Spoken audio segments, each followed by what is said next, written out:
Hello everyone, কি অবস্থা সবার? Welcome to my YouTube channel. So অনেকের কাছে অদ্ভুত লাগতে পারে, আমি নিজের কাছেও অদ্ভুত লাগতেছে, কারণ আমি অলমোস্ট 1 বছর হয়ে গেছে যে কি আমি নিজের এই হালে দেখি নাই। সো এটা একটা অ্যাক্সিডেন্ট, আমি ট্রিম করতেছিলাম অ্যান্ড আমার ক্লিপ খুলে যায়, পুরো জিরো হয়ে গেছে। সো আবার উঠতেছে, আমার গ্রোথ ভালো। সো যাই হোক, আজকের ভিডিওটা টপিক হচ্ছে যে কি রাশিয়ার অবস্থা কি। Russia is not a student friendly country anymore.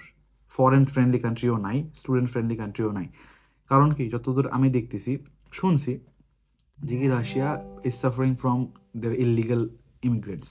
রাশিয়াতে এখন অনেক পরিমাণে, হিউজ পরিমাণে ইলিগাল ইমিগ্রেন্ট আছে, যেটা রাশিয়া বাহির করতে চাচ্ছে। সো কিছু রুলস এবছর থেকে খুবই আহ, ভালোভাবে, মানে কি করছে দেখি তারা চালু করছে বা তারা ফলো করতেছে। সো সেই রুলসগুলো নিয়ে আপনাদের সাথে আমি কথা বলবো আজকে। সো প্রথম রুলস হচ্ছে দেখি, সেটা হচ্ছে দেখি সিম কেনার উপরে।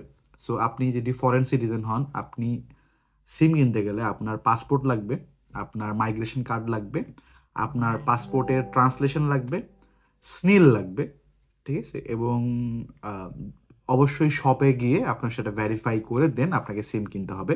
এবং যারা সিম কিনে ফেলছেন, লাইক আমার মতো যারা সিম কিনে ফেলছেন, রাশিয়াতে আছেন, তাদের জুন কি জুলাইয়ের মধ্যে আবার যে সকল ডকুমেন্টস দিয়ে সিমটাকে ভেরিফাই করতে হবে, নাহলে আপনার সিম বন্ধ হয়ে যাবে।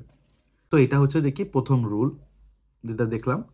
সো এখানে বুঝতে পারলাম যে কি একটা স্টুডেন্ট যখন রাশিয়াতে ল্যান্ড করবে, ল্যান্ড করে যখন সে এয়ারপোর্ট থেকে সিম কিনতে যাবে, সে সিম কিনতে পারবে না, কারণ স্বাভাবিকভাবে তার স্নিল থাকবে না। স্নিল আপনাকে এখানে মই ডকুমেন্টস থেকে বানিয়ে নিতে হয়, স্নিল এবং আইএনএন। গেল। সেকেন্ড যে বিষয়টা, সেটা হচ্ছে যে কি পাতফাক নিয়ে। সো আমরা সবাই জানি, লাইক আমার অডিয়েন্সরা তো আমি জানি যে কি তারা জানে যে কি পাতফাকে বা প্রিপারেটরি কোর্সে জব করা লিগাল না। এবং স্টুডেন্টরা তাও করে, আমিও করি, আমিও করতেছি। By the way, I got a job, আমি জব করতেছি খুব ভালো স্যালারিতেই। পরে কোনোদিন ডিসকাস করবো সব আমার জব নিয়ে, জব কিভাবে পাবেন, কি করবেন না করবেন, ওগুলো নিয়ে এসে। যাই হোক, সো ইললিগালি আপনাকে জব করতে হবে। এখন রাশিয়ান গভর্নমেন্ট এইটাকে কমপ্লিটলি লাইক স্টপ করার চিন্তা ভাবনা করতেছে। তারা রুলস রেগুলেশন অনেক বেশি আনছে, তারা রুলস রেগুলেশন অ্যাপ্লাই করতেছে। লাইক গত বছর পর্যন্ত আপনার যে ইয়ান্ডেক্স, রাশিয়াতে একটা বড় কোম্পানি কিন্তু ইয়ান্ডেক্স, ইয়ান্ডেক্সের কুরিয়ার আছে, ইয়ান্ডেক্সের ট্যাক্সি আছে, ইয়ান্ডেক্সের মার্কেট আছে, ইয়ান্ডেক্সের অনেক কিছু আছে। সো এইখানে পাঁচফাঁকের স্টুডেন্টরা গত বছর পর্যন্ত জব করতে পারতো, বাট ফ্রম দিস ইয়ার পাঁচফাঁকের স্টুডেন্টরা জব করতে পারে না। লাইক আমি 5 তারিখের দিকে, জানুয়ারি 5-6 তারিখের দিকে আমি ইয়ান্ডেক্সে গেলাম, ইয়ান্ডেক্সের অফিসে। আমার সাথে আমার আরো যারা এই ডরমেটরিতে আছে তারা গেছিল, আমার সিনিয়র 2 বড় ভাই গেছিল সাথে, তারা মাস্টার্সের। সো আমরা সেখানে লাইনে দাঁড়ালাম আমরা। সো ইয়ান্ডেক্সের জব পাওয়াটা খুবই ইজি, আপনাকে জাস্ট অনলাইনে ফর্ম ফিল আপ করতে হবে, তারা আপনাকে ডেট দিবে, অ্যাপয়েন্টমেন্ট দিবে, আপনাকে জাস্ট অফিসে যেতে হবে, অ্যান্ড দেন আপনার সকল ডকুমেন্টস এবং সবকিছু দেখার পরে তারা জব দিয়ে দেয়। সো আমরা দাঁড়ালাম, সবকিছু করার পরে যখন তারা আমাদের ডকুমেন্টস দেখলো, তখন দেখলো যে কি আমাদের স্প্রাফকা। সো স্প্রাফকা জিনিসটা কি? স্প্রাফকা হচ্ছে যে কি, আপনি যে একটা ইউনিভার্সিটির স্টুডেন্ট, সেই স্প্রাফকাতে লেখা থাকে যে কি আপনি অমুক ইউনিভার্সিটির স্টুডেন্ট। সো আমার স্প্রাফকাতে লেখা আছে যে কি প্রিপারেটরি ডিপার্টমেন্ট। ওকে, সো যখন প্রিপারেটরি ডিপার্টমেন্ট দেখলো, তখন বললো যে কি দেখো, আমরা তোমাদেরকে এই বছর থেকে জব দিতে পারবো না, এটা গভর্নমেন্টের রুলসের। আগেও ইলিগাল ছিল, বাট গভর্নমেন্ট এটা ছাড় দিত, বাট এখন থেকে এটা স্ট্রিক্টলি হয়ে গেছে যে কি আমরা তোমাদেরকে দিতে পারবো না, জব দিতে পারবো না। গেল। এরপর আসা যাক আরেকটা বিষয়, সেটা হচ্ছে যে কি আপনি জব করতে গেলে এখানে একটা জিনিস আছে, সেটাকে বলা হয় মেডিকেল বুক, এটা আপনার করা লাগে। সো যেটা দেখলাম, আমি জব যখন খুঁজতেছিলাম, সো আমাকে অনেক জায়গায় নিয়ে নিছে, কনফার্ম করছে, বলছে যে কি মেডিকেল বুক করে নিয়ে আসো, অমুক অ্যাড্রেসে যাও। এক একটা কোম্পানি এক একটা অ্যাড্রেসে পাঠায় মেডিকেল বুক করার জন্য। সো মেডিকেল বুক করার জন্য আমি গেছি, তারা বললো যে কি তোমাদের এই স্প্রাফকাতে, মানে পাদফাকে আমি তোমাদেরকে জব দিতে পারবো না। লাইক কেন? বলছে যে এটা গভর্নমেন্টের নতুন রুলস, পাদফাকে এখন এই বছর থেকে জব করা যাবে না। সো এই যে রুলসগুলা, এগুলো রাশিয়ান গভর্নমেন্ট খুবই ভালোভাবে লাইক অ্যাপ্লাই করতেছে। এবং আমার যে রুমমেট পিছনে বসা, সে যখন আমি তাকে বললাম যে কি আমি জব পাইছি, আমি তো মোটামুটি খুশি, তারাও খুশি যে আমি জব পাইছি, কারণ তারা জানে যে কি আমি কি পরিমাণে প্রেশারের মধ্যে রয়েছি, কারণ আমার টিউশন ফি উঠাইতে হবে, তারা তো স্কলারশিপ, তাদের এত প্যারা নাই। সো তখন আমাকে বললো যে কি দেখো, তুমি যেখানে জব করো না কেন, সাবধানে করবা, যাবা, জব করবা, চলে আসবা, বেশি লেট পর্যন্ত জব করবা না।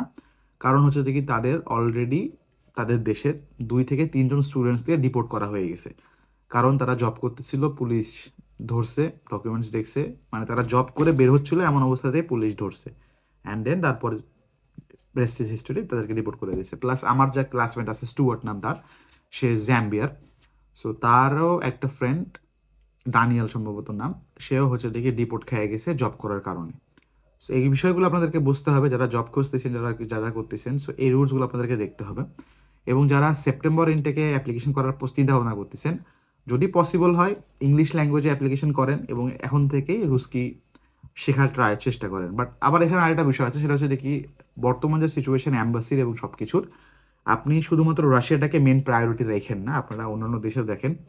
যদি আপনাদের বাজেট সংকট থাকে, আমি আবারও বলতেছি, যদি আপনাদের বাজেট সংকট থাকে তাহলে Russia is a good choice, good না great choice for you. But যদি আপনাদের বাজেট সংকট না থাকে তাহলে ভাই আইএলস দেন, যা যা ডকুমেন্টস লাগে সব কিছু করেন, করে ইউরোপিয়ার কোনো কান্ট্রিতে ইংলিশ স্পেশালি ইংলিশ স্পিকিং কান্ট্রিতে যান। কারণ হ্যাঁ, আপনি আজকে কালকে 2 দিন পরে 3 মাস পরে 1 বছর পরে আপনি ল্যাঙ্গুয়েজ শিখে যাবেন, যে দেশে যান না কেন। জার্মানিতে গেলে আপনি জার্মান শিখে যাবেন, রাশিয়াতে আসলে আপনি রাশিয়ান শিখে যাবেন, পোল্যান্ডে গেলে আপনি পোলিশ শিখে যাবেন।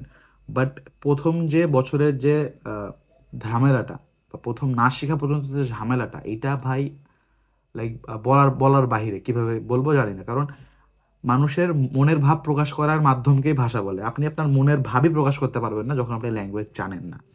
সো এই বিষয়টা আমি টের পাচ্ছি, আমি যেহেতু জব করতেছি, আমি সবকিছু করতেছি, আমাকে বলতেছে, ঠিক আছে, দাবাই দাবাই দাবাই দাবাই, মানে হচ্ছে যে কি দ্রুত দ্রুত।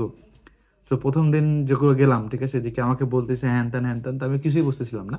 বাট ফর্চুনেটলি যে কি আমার যেখানে জব করি ওইখানে একজন বাঙালি বড় ভাই আছে, উনি জব করতেছে, উনি মোটামুটি রুস্কি জানে, মানে চলার চলার মতো যতটুকু লাগে তার চাইতে অনেক বেশি উনি জানে। সো উনি আমাদেরকে ট্রান্সলেট করে, মানে আমাকে ট্রান্সলেট করে বলতেছে যে কি এটা এটা এটা এটা।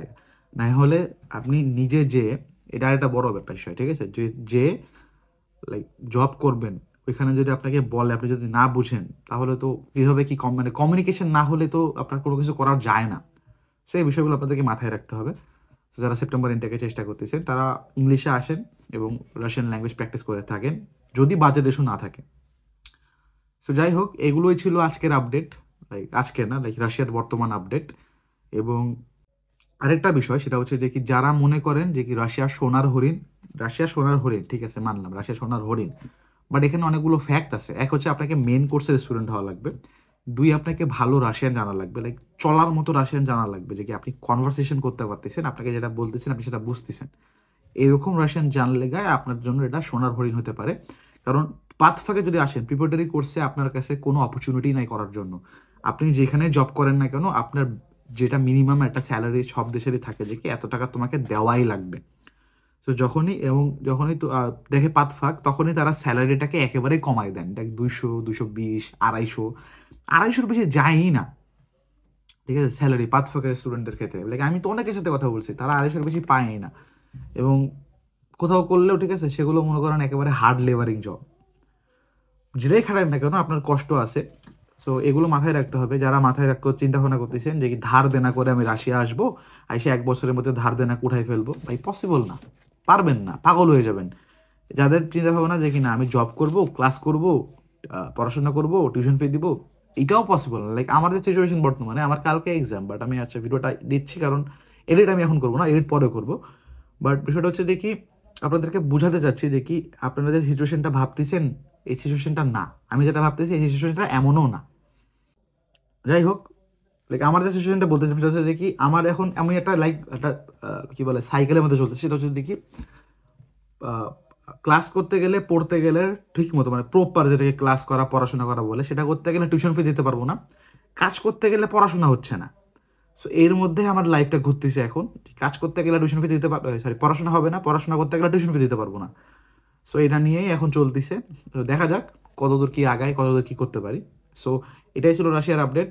যদি ভিডিওটা ভালো লাগে লাইক করেন, আপনার কোনো প্রশ্ন থাকলে কমেন্ট করেন, আপনার কোনো লাইক কি কিছু জানতে চাইলে আমি আমার নাম্বারটা দিয়ে দেবো, হোয়াটসঅ্যাপ নাম্বার।